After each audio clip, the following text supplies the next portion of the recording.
ਪਿਆਰੇ ਵਿਦਿਆਰਥੀਓ, ਅੱਜ ਦਾ ਸਾਡਾ ਟੌਪਿਕ ਹੈ ਰਾਜ ਅਤੇ ਸਰਕਾਰ ਵਿੱਚ ਅੰਤਰ। ਪਿਛਲੇ ਲੈਕਚਰ ਦੇ ਵਿੱਚ ਅਸੀਂ ਰਾਜ ਦਾ ਮੀਨਿੰਗ ਅਤੇ ਉਸ ਦੇ ਜ਼ਰੂਰੀ ਤੱਤ ਜਿਹੜੇ ਨੇ ਉਹਨਾਂ ਬਾਰੇ ਗੱਲ ਕੀਤੀ ਸੀ ਕਿ ਜਿਹੜੇ ਨੇ ਐਸੈਂਸ਼ੀਅਲ ਐਲੀਮੈਂਟਸ ਸਟੇਟ ਦੇ ਕੀ ਨੇ। ਜੇਕਰ ਤੁਸੀਂ ਮੇਰਾ ਉਹ ਵੀਡੀਓ ਨਹੀਂ ਦੇਖਿਆ ਤਾਂ ਮੈਂ ਉਹਦਾ ਲਿੰਕ ਡਿਸਕ੍ਰਿਪਸ਼ਨ ਵਿੱਚ ਦੇ ਦਿਆਂਗਾ, ਤੁਸੀਂ ਉੱਥੇ ਜਾ ਕੇ ਉਹ ਵੇਖ ਸਕਦੇ ਹੋ।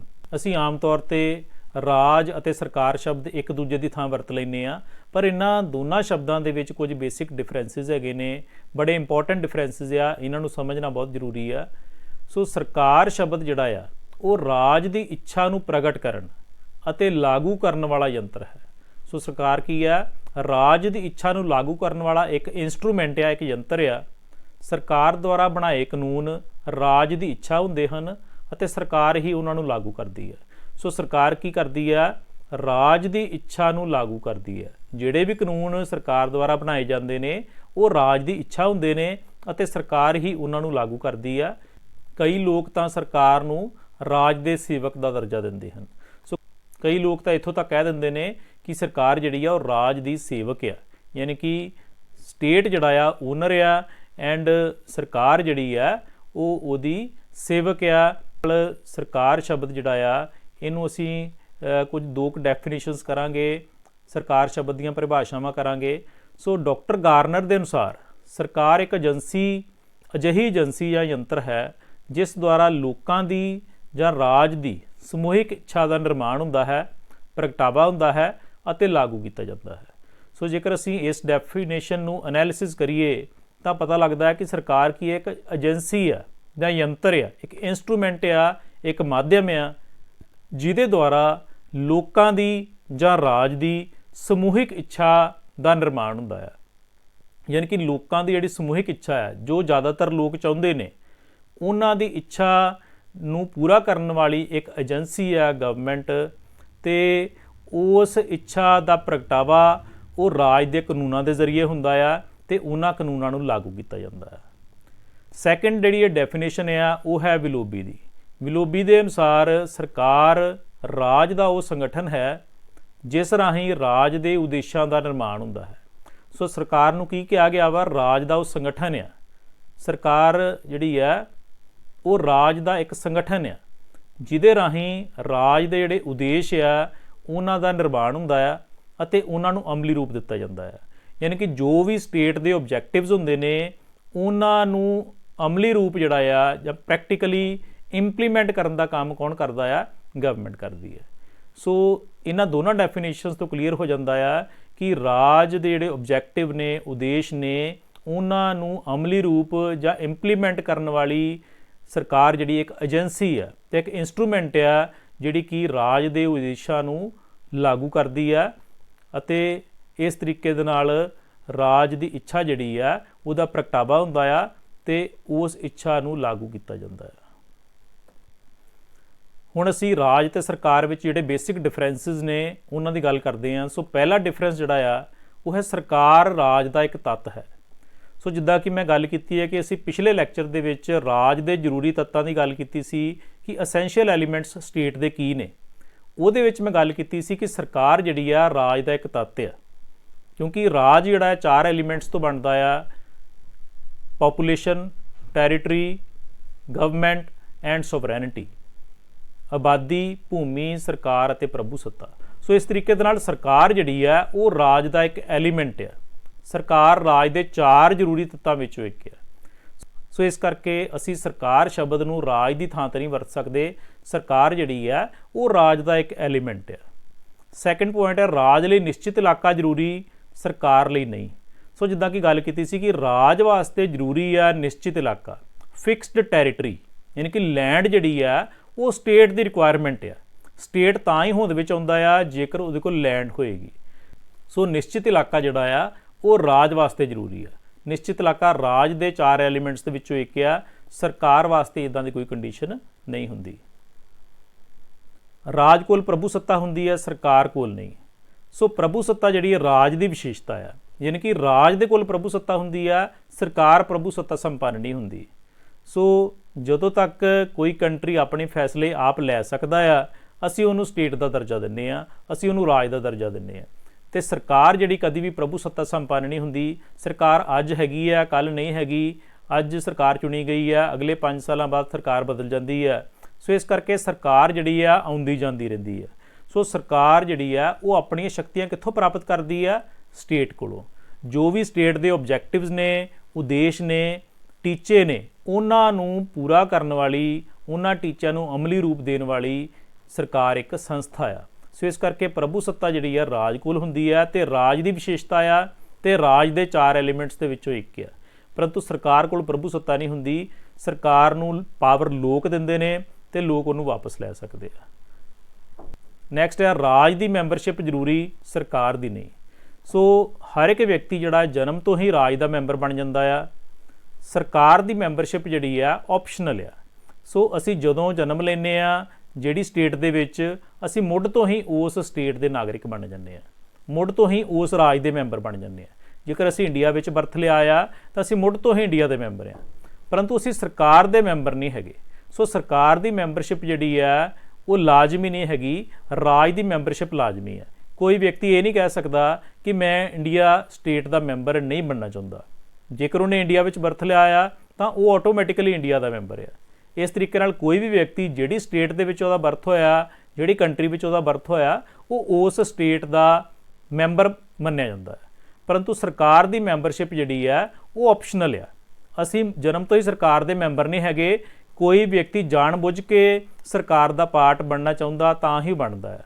ਕੋਈ ਵਿਅਕਤੀ ਪੰਚਾਇਤ ਦੀ ਇਲੈਕਸ਼ਨ ਲੜੇਗਾ, ਸਰਪੰਚ ਦੀ ਇਲੈਕਸ਼ਨ ਲੜੇਗਾ, ਜਾਂ ਫਿਰ MLA ਦੀ ਚੋਣ ਲੜੇਗਾ, ਜਾਂ ਪਾਰਲੀਮੈਂਟ ਦੀਆਂ ਇਲੈਕਸ਼ਨਸ ਲੜੇਗਾ, ਤੇ ਫਿਰ ਹੀ ਉਹ ਸਰਕਾਰ ਦਾ ਪਾਰਟ ਬਣ ਸਕਦਾ ਹੈ। ਸੋ ਇਸ ਕਰਕੇ ਸਰਕਾਰ ਦੀ ਮੈਂਬਰਸ਼ਿਪ ਜਿਹੜੀ ਹੈ ਲਾਜ਼ਮੀ ਨਹੀਂ ਹੈ, ਉਹ ਆਪਸ਼ਨਲ ਆ। ਉਹ ਸਾਡੀ ਮਰਜ਼ੀ 'ਤੇ ਨਿਰਭਰ ਕਰਦਾ ਹੈ ਅਸੀਂ ਸਰਕਾਰ ਦਾ ਹਿੱਸਾ ਬਣਨਾ ਚਾਹੁੰਦੇ ਹਾਂ ਕਿ ਨਹੀਂ। ਪਰੰਤੂ ਰਾਜ ਦੀ ਜਿਹੜੀ ਮੈਂਬਰਸ਼ਿਪ ਹੈ ਸਾਡੇ ਵਾਸਤੇ ਲਾਜ਼ਮੀ ਹੈ। ਨੈਕਸਟ ਆ ਜਾਂਦਾ ਸਰਕਾਰ ਤੋਂ ਬਿਨਾਂ ਰਾਜ ਅਸੰਭਵ, ਜਦਕਿ ਰਾਜ ਤੋਂ ਬਿਨਾਂ ਸਰਕਾਰ ਸੰਭਵ। ਸੋ ਇੱਥੇ ਗੱਲ ਸਮਝਣ ਵਾਲੀ ਹੈ ਕਿ ਸਰਕਾਰ ਤੋਂ ਬਿਨਾਂ ਰਾਜ ਜਿਹੜਾ ਆ ਉਹ ਅਸੰਭਵ ਆ। ਕਿਉਂ ਅਸੰਭਵ ਆ? ਕਿਉਂਕਿ ਰਾਜ ਦੇ ਹੋਂਦ ਵਿੱਚ ਆਉਣ ਵਾਸਤੇ 4 ਐਲੀਮੈਂਟਸ ਚਾਹੀਦੇ ਆ। ਉਹਨਾਂ 4 ਵਿੱਚ ਇੱਕ ਸਰਕਾਰ ਵੀ ਹੈ। ਜਦੋਂ ਤੱਕ ਕਿਸੇ ਕੰਟਰੀ ਦੀ ਆਪਣੀ ਗਵਰਨਮੈਂਟ ਨਹੀਂ ਹੁੰਦੀ, ਉਹਨੂੰ ਅਸੀਂ ਰਾਜ ਦਾ ਦਰਜਾ ਨਹੀਂ ਦੇ ਸਕਦੇ, ਉਹਨੂੰ ਅਸੀਂ ਰਾਜ ਨਹੀਂ ਕਹਿ ਸਕਦੇ। 1947 ਤੋਂ ਪਹਿਲਾਂ ਭਾਰਤ ਜਿਹੜਾ ਹੈ ਆਜ਼ਾਦ ਨਹੀਂ ਸੀ, ਭਾਰਤ ਗੁਲਾਮ ਸੀ, ਭਾਰਤ ਦੀ ਆਪਣੀ ਸਰਕਾਰ ਨਹੀਂ ਸੀ ਹੈਗੀ। ਇਸ ਕਰਕੇ ਅਸੀਂ ਭਾਰਤ ਨੂੰ ਰਾਜ ਦਾ ਦਰਜਾ ਨਹੀਂ ਸੀ ਦੇ ਸਕਦੇ। ਸੋ ਸਰਕਾਰ ਤੋਂ ਬਿਨਾਂ ਜਿਹੜਾ ਰਾਜ ਅਸੰਭਵ ਆ। ਜਦੋਂ ਤੱਕ ਉਹਦੀ ਆਪਣੀ ਸਰਕਾਰ ਨਹੀਂ ਹੋਏਗੀ, ਉਹਨੂੰ ਅਸੀਂ ਸਟੇਟ ਦਾ ਦਰਜਾ ਨਹੀਂ ਦੇ ਸਕਦੇ। ਦੂਜੇ ਪਾਸੇ ਰਾਜ ਤੋਂ ਬਿਨਾਂ ਸਰਕਾਰ ਸੰਭਵ ਆ। ਰਾਜ ਤੋਂ ਬਿਨਾਂ ਸਰਕਾਰ ਜਿਹੜੀ ਪੋਸੀਬਲ ਆ, ਇਹ ਪੋਸੀਬਲ ਆ ਵੀ ਰਾਜ ਨਾ ਹੋਵੇ ਤੇ ਸਰਕਾਰ ਹੋਵੇ। ਜਿਵੇਂ ਕਿ ਪ੍ਰਾਚੀਨ ਕਾਲ ਦੇ ਵਿੱਚ ਜਦੋਂ ਵਿਅਕਤੀ ਜੰਗਲਾਂ ਵਿੱਚ ਰਹਿੰਦਾ ਸੀ ਤਾਂ ਉਹਨਾਂ ਦੀ ਵੀ ਆਪਣੀ ਸਰਕਾਰ ਹੁੰਦੀ ਸੀ। ਉਹਨਾਂ ਦਾ ਕੋਈ ਨਾ ਕੋਈ ਮੁਖੀ ਹੁੰਦਾ ਸੀ ਕਬੀਲੇ ਦਾ, ਜਿਹੜਾ ਕਿ ਉਹ ਸਾਰੇ ਮੈਂਬਰਾਂ ਨੂੰ ਕੰਟਰੋਲ ਕਰਦਾ ਸੀ। ਯਾਨੀ ਕਿ ਉਹ ਵੀ ਇੱਕ ਕਿਸਮ ਦੀ ਗਵਰਨਮੈਂਟ ਸੀਗੀ, ਭਾਵੇਂ ਕਿ ਉਸ ਟਾਈਮ ਤੇ ਰਾਜ ਨਹੀਂ ਸੀ, ਪਰੰਤੂ ਸਰਕਾਰ ਜਿਹੜੀ ਉਸ ਟਾਈਮ ਤੇ ਵੀ ਮੌਜੂਦ ਸੀ। ਸੋ ਇਸ ਕਰਕੇ ਰਾਜ ਤੋਂ ਬਿਨਾਂ ਸਰਕਾਰ ਜਿਹੜੀ ਪੋਸੀਬਲ ਆ, ਪਰੰਤੂ ਸਰਕਾਰ ਤੋਂ ਬਿਨਾਂ ਰਾਜ ਪੋਸੀਬਲ ਨਹੀਂ ਹੈਗਾ। ਨੈਕਸਟ ਪੁਆਇੰਟ ਹੈ ਰਾਜ ਸਥਾਈ ਹੈ ਜਦਕਿ ਸਰਕਾਰ ਅਸਥਾਈ ਹੈ। ਸੋ ਰਾਜ ਜਿਹੜਾ ਆ ਉਹ ਪਰਮਾਨੈਂਟ ਆ। State is permanent. ਕਦੋਂ ਤੱਕ? ਜਦੋਂ ਤੱਕ ਉਹਦੇ ਕੋਲ 4 ਐਲੀਮੈਂਟਸ ਹੈਗੇ ਨੇ। ਆਪਣੇ ਪਿਛਲੇ ਲੈਕਚਰ ਦੇ ਵਿੱਚ ਗੱਲ ਕੀਤੀ ਸੀ ਰਾਜ ਦੇ ਜ਼ਰੂਰੀ ਤੱਤ। ਸੋ ਉਹਦੇ ਵਿੱਚ ਮੈਂ ਮੈਂਸ਼ਨ ਕੀਤਾ ਸੀਗਾ ਕੋਈ ਵੀ ਦੇਸ਼ ਤਦ ਤੱਕ ਰਾਜ ਕਿਹਾ ਜਾਂਦਾ ਆ ਜਦ ਤੱਕ ਉਹਦੇ ਕੋਲ 4 ਐਸੈਂਸ਼ੀਅਲ ਐਲੀਮੈਂਟਸ ਨੇ: ਆਬਾਦੀ, ਭੂਮੀ, ਸਰਕਾਰ ਤੇ ਪ੍ਰਭੂ ਸੱਤਾ। ਸੋ ਇਸ ਕਰਕੇ ਜਦੋਂ ਤੱਕ ਕੋਈ ਮੁਲਕ ਇਹਨਾਂ 4 ਐਲੀਮੈਂਟਸ ਦੀ ਕੰਡੀਸ਼ਨ ਨੂੰ ਫੁੱਲਫਿਲ ਕਰਦਾ ਆ, ਇਹਨਾਂ 4 ਐਲੀਮੈਂਟਸ ਦੀ ਕੰਡੀਸ਼ਨ ਪੂਰੀ ਕਰਦਾ ਆ, ਅਸੀਂ ਉਹਨੂੰ ਰਾਜ ਦਾ ਦਰਜਾ ਦਿੰਦੇ ਆ। ਸੋ ਇਸ ਕਰਕੇ ਰਾਜ ਜਿਹੜਾ ਉਹ ਪਰਮਾਨੈਂਟ ਆ, ਸਥਾਈ ਆ। ਕਦੋਂ ਤੱਕ? ਜਦੋਂ ਤੱਕ ਉਹਦੇ ਕੋਲ ਇਹ 4 ਐਲੀਮੈਂਟਸ ਹੈਗੇ ਨੇ। ਦੂਸਰੇ ਪਾਸੇ ਸਰਕਾਰ ਜਿਹੜੀ ਆ ਉਹ ਅਸਥਾਈ ਆ। ਸਰਕਾਰ ਜਿਹੜੀ ਆ ਉਦੋਂ ਤੱਕ ਆ ਜਦੋਂ ਤੱਕ ਨੈਕਸਟ ਇਲੈਕਸ਼ਨਸ ਨਹੀਂ ਹੁੰਦੀਆਂ। ਜੇਕਰ ਨੈਕਸਟ ਇਲੈਕਸ਼ਨਸ ਦੇ ਵਿੱਚ ਲੋਕ ਕਿਸੇ ਹੋਰ ਪਾਰਟੀ ਨੂੰ ਜਿਤਾ ਦਿੰਦੇ ਨੇ, ਕਿਸੇ ਹੋਰ ਪਾਰਟੀ ਨੂੰ ਵੋਟਾਂ ਪਾ ਦਿੰਦੇ ਨੇ, ਤਾਂ ਦੂਸਰੀ ਪਾਰਟੀ ਦੀ ਸਰਕਾਰ ਬਣ ਜਾਂਦੀ ਹੈ। ਸੋ ਇਸ ਕਰਕੇ ਸਰਕਾਰ ਜਿਹੜੀ ਪਰਮਾਨੈਂਟ ਨਹੀਂ ਹੁੰਦੀ, ਸਰਕਾਰ ਕੁਝ ਸਮੇਂ ਵਾਸਤੇ ਹੁੰਦੀ ਹੈ ਤੇ ਉਸ ਤੋਂ ਬਾਅਦ ਉਹਨੂੰ ਬਦਲਿਆ ਜਾ ਸਕਦਾ ਹੈ। ਨੈਕਸਟ ਹੁੰਦਾ ਰਾਜ ਹਰ ਥਾਂ ਇੱਕੋ ਜਿਹੇ ਹਨ, ਸਰਕਾਰਾਂ ਨਹੀਂ। ਸੋ ਯਾਨੀ ਕਿ ਰਾਜ ਹਰ ਥਾਂ ਤੇ ਇੱਕੋ ਜਿਹੇ ਆ। ਜਦੋਂ ਤੱਕ ਕੋਈ ਕੰਟਰੀ 4 ਐਲੀਮੈਂਟਸ ਦੀ ਕੰਡੀਸ਼ਨ ਪੂਰੀ ਕਰਦਾ ਆ, ਚਾਹੇ ਉਹ ਕੰਟਰੀ ਛੋਟਾ ਆ, ਚਾਹੇ ਵੱਡਾ ਆ, ਚਾਹੇ ਡਿਵੈਲਪਡ ਆ, ਚਾਹੇ ਅੰਡਰ ਡਿਵੈਲਪਡ ਆ ਜਾਂ ਡਿਵੈਲਪਿੰਗ ਆ, ਚਾਹੇ ਉਹਦੀ ਆਬਾਦੀ ਘੱਟ ਆ, ਚਾਹੇ ਆਬਾਦੀ ਜ਼ਿਆਦਾ ਆ, ਚਾਹੇ ਉਹਦਾ ਖੇਤਰ ਘੱਟ ਆ, ਚਾਹੇ ਉਹਦਾ ਖੇਤਰ ਜ਼ਿਆਦਾ ਆ, ਜਦੋਂ ਤੱਕ ਕਿਸੇ ਕੰਟਰੀ ਦੇ ਕੋਲ 4 ਐਲੀਮੈਂਟਸ ਹੈਗੇ ਨੇ, ਉਹਦੀ ਆਪਣੀ ਪੋਪੂਲੇਸ਼ਨ ਆ, ਉਹਦੀ ਆਪਣੀ ਲੈਂਡ ਆ, ਉਹਦੀ ਆਪਣੀ ਗਵਰਨਮੈਂਟ ਆ, ਤੇ ਉਹਦੇ ਕੋਲ ਪ੍ਰਭੂ ਸੱਤਾ ਹੈਗੀ ਆ, ਮੀਨਸ ਉਹ ਆਪਣੇ ਫੈਸਲੇ ਆਪ ਲੈ ਸਕਦਾ ਆ ਇੰਡੀਪੈਂਡੈਂਟਲੀ, ਉਦੋਂ ਤੱਕ ਉਹ ਰਾਜ ਆ। ਸੋ ਚਾਹੇ ਕਿਸੇ ਵੀ ਤਰ੍ਹਾਂ ਦਾ ਕੰਟਰੀ ਆ, ਅਮੀਰ ਆ, ਗਰੀਬ ਆ, ਛੋਟਾ ਆ, ਵੱਡਾ ਆ, ਤਾਂ ਸਾਰੇ ਰਾਜ ਜਿਹੜੇ ਨੇ ਇੱਕੋ ਜਿਹੇ ਨੇ, ਹਰ ਇੱਕ ਕੰਟਰੀ ਨੂੰ ਰਾਜ ਕਿਹਾ ਜਾਂਦਾ ਹੈ। ਦੂਸਰੇ ਪਾਸੇ ਸਰਕਾਰਾਂ ਹਰ ਥਾਂ 'ਤੇ ਇੱਕੋ ਜਿਹੀਆਂ ਨਹੀਂ ਹੈਗੀਆਂ। ਕਿਸੇ ਮੁਲਕ ਦੇ ਵਿੱਚ ਸੰਸਦੀ ਸਰਕਾਰ ਆ, ਜਿਵੇਂ ਇੰਡੀਆ ਦੇ ਵਿੱਚ ਆ, ਕਿਸੇ ਮੁਲਕ 'ਚ ਪ੍ਰਧਾਨਗੀ ਸਰਕਾਰ ਆ, ਜਿਵੇਂ ਕਿ ਅਮਰੀਕਾ ਦੇ ਵਿੱਚ ਆ। ਸੋ ਕਿਤੇ ਇਕਾਤਮਕ ਸਰਕਾਰ ਆ, ਕਿਤੇ ਸੰਘਾਤਮਕ ਆ, ਕਿਤੇ ਸਾਮਵਾਦੀ ਸਰਕਾਰ ਆ, ਕਿਤੇ ਲੋਕਤੰਤਰੀ ਸਰਕਾਰ ਆ। ਸੋ ਇਸ ਕਰਕੇ ਸਰਕਾਰਾਂ ਜਿਹੜੀਆਂ ਨੇ ਹਰ ਥਾਂ 'ਤੇ ਇੱਕੋ ਜਿਹੀਆਂ ਨਹੀਂ ਹੈਗੀਆਂ। ਹਰ ਇੱਕ ਪੋਲੀਟੀਕਲ ਸਿਸਟਮ ਦੇ ਵਿੱਚ ਵੱਖੋ ਵੱਖਰੀ ਤਰ੍ਹਾਂ ਦੀ ਸਰਕਾਰ ਹੋ ਸਕਦੀ ਹੈ। ਨੈਕਸਟ ਅੰਤਰ ਹੁੰਦਾ ਹੈ, ਰਾਜ ਨਿਰਾਕਾਰ ਹੈ, ਸਰਕਾਰ ਸਾਕਾਰ ਹੈ। ਸੋ ਰਾਜ ਜਿਹੜਾ ਨਿਰਾਕਾਰ ਆ, ਨਿਰਆਕਾਰ ਮੀਨਸ ਜਿਹਨੂੰ ਵੇਖਿਆ ਨਹੀਂ ਜਾ ਸਕਦਾ, ਜਿਹਦਾ ਕੋਈ ਇੱਕ ਰੂਪ ਨਹੀਂ ਹੈਗਾ। ਸੋ ਸਟੇਟ ਜਿਹੜਾ ਆ ਉਹ ਸਾਡੇ ਮਾਈਂਡ ਦੇ ਵਿੱਚ ਇੱਕ ਆਈਡੀਆ ਆ, ਇੱਕ ਕਨਸੈਪਟ ਆ। ਜਦੋਂ ਤੱਕ ਕੰਟਰੀ ਦੇ ਕੋਲ 4 ਐਲੀਮੈਂਟਸ ਹੈਗੇ ਆ, ਅਸੀਂ ਉਸ ਕੰਟਰੀ ਨੂੰ ਰਾਜ ਦਾ ਦਰਜਾ ਦਿੰਦੇ ਆ। ਸੋ ਰਾਜ ਜਿਹੜਾ ਨਿਰਾਕਾਰ ਆ, ਉਹਦਾ ਕੋਈ ਰੂਪ ਨਹੀਂ ਹੈ। ਪਰੰਤੂ ਸਰਕਾਰ ਜਿਹੜੀ ਆ ਉਹ ਸਾਕਾਰ ਆ। ਸਾਕਾਰ ਮੀਨਸ ਜਿਹਨੂੰ ਅਸੀਂ ਵੇਖ ਸਕਦੇ ਆ ਕਿ ਇਸ ਸਰਕਾਰ ਦੇ ਵਿੱਚ ਕਿਹੜੇ ਕਿਹੜੇ ਮੈਂਬਰ ਆ, ਜਿਨ੍ਹਾਂ ਨੂੰ ਅਪਰੋਚ ਕੀਤਾ ਜਾ ਸਕਦਾ ਆ, ਜਿਨ੍ਹਾਂ ਨਾਲ ਗੱਲਬਾਤ ਕਰਕੇ ਆਪਣੇ ਮਸਲੇ ਸੁਲਝਾਏ ਜਾ ਸਕਦੇ ਨੇ, ਜਿਨ੍ਹਾਂ ਨਾਲ ਗੱਲਬਾਤ ਕਰਕੇ ਜਾਂ ਜਿਨ੍ਹਾਂ ਨੂੰ ਅਪਰੋਚ ਕਰਕੇ ਆਪਣੀ ਡਿਮਾਂਡਸ ਜਿਹੜੀਆਂ ਨੇ ਫੁੱਲਫਿਲ ਕੀਤੀਆਂ ਜਾ ਸਕਦੀਆਂ ਨੇ। ਸੋ ਇਸ ਕਰਕੇ ਸਰਕਾਰ ਜਿਹੜੀ ਆ ਉਹ ਸਾਕਾਰ ਆ, ਜਿਹਨੂੰ ਵੇਖਿਆ ਜਾ ਸਕਦਾ ਆ, ਜਿਹਨੂੰ ਅਪਰੋਚ ਕੀਤਾ ਜਾ ਸਕਦਾ ਆ। ਨੈਕਸਟ ਪੁਆਇੰਟ ਆ ਜਾਂਦਾ, ਰਾਜ ਮਾਲਕ ਹੈ, ਸਰਕਾਰ ਸੇਵਕ। ਸੋ ਯਾਨੀ ਕਿ ਰਾਜ ਜਿਹੜਾ ਆ ਉਹ ਮਾਸਟਰ ਆ, ਸਟੇਟ ਇਜ਼ ਅ ਮਾਸਟਰ, ਜਦਕਿ ਸਰਕਾਰ ਜਿਹੜੀ ਆ ਉਹ ਸੇਵਕ ਆ। ਸੋ ਰਾਜ ਜਿਹੜਾ ਮਾਲਕ ਦੇ ਨਾਲ ਉਹਦੀ ਤੁਲਨਾ ਕੀਤੀ ਗਈ ਹੈ, ਕਿਉਂਕਿ ਰਾਜ ਦੇ ਉਦੇਸ਼ ਨੇ ਤੇ ਪੂਰਾ ਕਿਹਨੇ ਕਰਨਾ ਆ, ਸਰਕਾਰ ਨੇ। ਸੋ ਸਰਕਾਰ ਜਿਹੜੀ ਇੱਕ ਏਜੰਸੀ ਹੈ, ਜਿੱਦਾਂ ਕਿ ਡੈਫੀਨੇਸ਼ਨਸ ਦੇ ਵਿੱਚ ਵੀ ਗੱਲ ਕੀਤੀ ਸੀ ਜਾਂ ਮੀਨਿੰਗ ਦੇ ਵਿੱਚ ਵੀ ਗੱਲ ਕੀਤੀ ਆ ਕਿ ਸਰਕਾਰ ਜਿਹੜੀ ਇੱਕ ਯੰਤਰ ਆ, ਇੱਕ ਏਜੰਸੀ ਆ, ਜਿਹੜੀ ਕਿ ਰਾਜ ਦੇ ਉਦੇਸ਼ਾਂ ਨੂੰ ਪੂਰਾ ਕਰਦੀ ਹੈ, ਰਾਜ ਦੇ ਟੀਚਿਆਂ ਨੂੰ ਪੂਰਾ ਕਰਦੀ ਹੈ। ਸੋ ਸਰਕਾਰ ਜਿਹੜੀ ਆ ਉਹ ਰਾਜ ਦੇ ਉਦੇਸ਼ਾਂ ਨੂੰ ਲਾਗੂ ਕਰਨ ਵਾਲੀ ਜਾਂ ਪੂਰਾ ਕਰਨ ਵਾਲੀ ਇੱਕ ਏਜੰਸੀ ਆ। ਸੋ ਇਸ ਕਰਕੇ ਰਾਜ ਮਾਲਕ ਆ ਤੇ ਸਰਕਾਰ ਉਹਦੀ ਸੇਵਕ ਆ, ਜਿਹੜੀ ਕਿ ਉਹਦੇ ਉਦੇਸ਼ਾਂ ਨੂੰ ਲਾਗੂ ਕਰਦੀ ਆ, ਉਹਨੂੰ ਅਮਲੀ ਰੂਪ ਦਿੰਦੀ ਆ। ਨੈਕਸਟ ਪੁਆਇੰਟ ਆ, ਲੋਕ ਸਰਕਾਰ ਦਾ ਵਿਰੋਧ ਕਰ ਸਕਦੇ ਨੇ, ਰਾਜ ਦਾ ਨਹੀਂ। ਸੋ ਕੋਈ ਵੀ ਵਿਅਕਤੀ ਜਿਹੜਾ ਆ ਉਹ ਰਾਜ ਦਾ ਵਿਰੋਧ ਨਹੀਂ ਕਰ ਸਕਦਾ, ਸਰਕਾਰ ਦਾ ਵਿਰੋਧ ਕਰ ਸਕਦਾ ਆ। ਠੀਕ ਹੈ ਨਾ। ਅਸੀਂ ਜਿਹੜੀ ਸਟੇਟ ਦੇ ਵਿੱਚ ਜਨਮ ਲਿਆ ਆ, ਜਿਹੜੀ ਸਟੇਟ ਦੇ ਅਸੀਂ ਜਨਮ ਤੋਂ ਹੀ ਮੈਂਬਰ ਆ, ਅਸੀਂ ਉਹਦੀ ਵਿਰੋਧਤਾ ਨਹੀਂ ਕਰ ਸਕਦੇ। ਕੋਈ ਵਿਅਕਤੀ ਆਪਣੇ ਸਟੇਟ ਦਾ ਨਾਂ ਲੈ ਕੇ ਮੁਰਦਾਬਾਦ ਨਹੀਂ ਕਹਿ ਸਕਦਾ, ਕਿਉਂਕਿ ਉਹਦੇ ਖਿਲਾਫ ਜਿਹੜੀਆਂ ਦੇਸ਼ ਧਰੋਹ ਦੀਆਂ ਜਿਹੜੀਆਂ ਧਾਰਾਵਾਂ ਨੇ ਉਹ ਲਗਾਈਆਂ ਜਾ ਸਕਦੀਆਂ ਨੇ। ਪਰੰਤੂ ਲੋਕ ਸਰਕਾਰ ਦਾ ਵਿਰੋਧ ਕਰ ਸਕਦੇ ਨੇ। ਜਿਹੜੀ ਸਰਕਾਰ ਨੂੰ ਲੋਕਾਂ ਨੇ ਚੁਣਿਆ ਵਾ ਤੇ ਸਰਕਾਰ ਜਿਹੜੀ ਲੋਕਾਂ ਦੀਆਂ ਆਸਾਂ ਤੇ ਖਰੀ ਨਹੀਂ ਉਤਰਦੀ, ਤੇ ਲੋਕ ਜਿਹੜੇ ਨੇ ਉਸ ਸਰਕਾਰ ਦੀ ਵਿਰੋਧਤਾ ਕਰ ਸਕਦੇ ਆ, ਉਹਦੇ ਖਿਲਾਫ ਪ੍ਰਦਰਸ਼ਨ ਕਰ ਸਕਦੇ ਨੇ, ਧਰਨੇ ਦੇ ਸਕਦੇ ਆ, ਉਸ ਸਰਕਾਰ ਨੂੰ ਕ੍ਰਿਟੀਸਾਈਜ਼ ਕਰ ਸਕਦੇ ਆ। ਸੋ ਇਸ ਕਰਕੇ ਲੋਕ ਸਰਕਾਰ ਦਾ ਵਿਰੋਧ ਕਰ ਸਕਦੇ ਨੇ, ਰਾਜ ਦਾ ਵਿਰੋਧ ਨਹੀਂ ਕਰ ਸਕਦੇ, ਕਿਉਂਕਿ ਕੰਮ ਜਿਹੜੇ ਨੇ ਸਰਕਾਰ ਨੇ ਕਰਨੇ ਨੇ। ਇਸ ਕਰਕੇ ਵਿਰੋਧਤਾ ਕਰਨੀ ਸਰਕਾਰ ਦੀ ਬਣਦੀ ਆ, ਰਾਜ ਦੀ ਨਹੀਂ ਬਣਦੀ। ਲਾਸਟ ਪੁਆਇੰਟ ਇਹਦੇ ਵਿੱਚ ਹੈਗਾ ਆ, ਰਾਜ ਵਿੱਚ ਸਮੁੱਚੀ ਵਸੋਂ ਸ਼ਾਮਲ ਹੁੰਦੀ ਹੈ, ਸਰਕਾਰ ਵਿੱਚ ਨਹੀਂ।